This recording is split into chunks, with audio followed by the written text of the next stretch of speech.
All right. Mendoza wins the Heisman. What's his name? Federico, Fernando Mendoza, Indiana quarterback, wins the Heisman. Thoughts? Worst Heisman winner in a very long time. Stats are you win by automatic. Like it wasn't nobody else was gonna. I mean, I would have probably given it to Diego Pavia because he mattered more to his team. People were soured on him. I mean, yeah, it's just listen. He's just Johnny Manziel with less drug use. That's all it is. People just don't like drug use for being a total douchebag. Well, I mean, Johnny Manziel was a way worse douchebag. People tend to forget that. But this guy is a douchebag's douchebag. Well, I mean, when you come from nothing, that's always been his attitude his whole life, right? He's from New Mexico. He was disregarded most of his career. He goes to Vanderbilt, known as a laughingstock. All he's done is beaten Alabama. Like John Barenthal without a good skincare program. Yeah, I mean, but he's a dog. I'm never gonna hate on him for that mentality because he's been hated on his whole life. All of a sudden, like he shouldn't have to change himself just because of your perspective of him changed.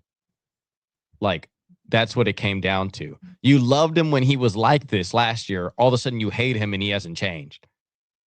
Like that doesn't make any sense to me. But he mattered more to his team. I think Kirk Cignetti should win the Heisman, not Mendoza. Because at the end of the day, like, the only way that, like, like I said, it's going to be the worst Heisman winner of all time, no matter what. So big whoop. He's just a blimp in, like, oh, did you know Indiana had a Heisman winner? Just kind of like how Princeton has a Heisman winner. Do you know his name? No, you don't, because nobody cares. You know what I mean? Do you know Princeton's Heisman winner? No, I don't care either. You just know that they have one? Yes. They do. There's a lot of random schools that have Heisman winners. People said Julian Love maybe should have got it. Notre Dame? Well, I mean, listen, they pulled out of everything. Why didn't he pull his name out of winning a Heisman? Listen, there's few people on this earth that pull out better than Notre Dame, which is funny because they're Catholic and they usually don't believe in that type of stuff. Yeah, Phil Rivers. But anyways, no, Julian Love shouldn't have won it. No, it's because one, you're not in the playoffs. Okay, like you would have had to have a statistically anomaly season for like you to win it, and also running back wise, not even all that impressive. Like, put it this way. You know, Johnny Manziel, when he won his Heisman, had more rushing yards and touchdowns than Julian Love did this year?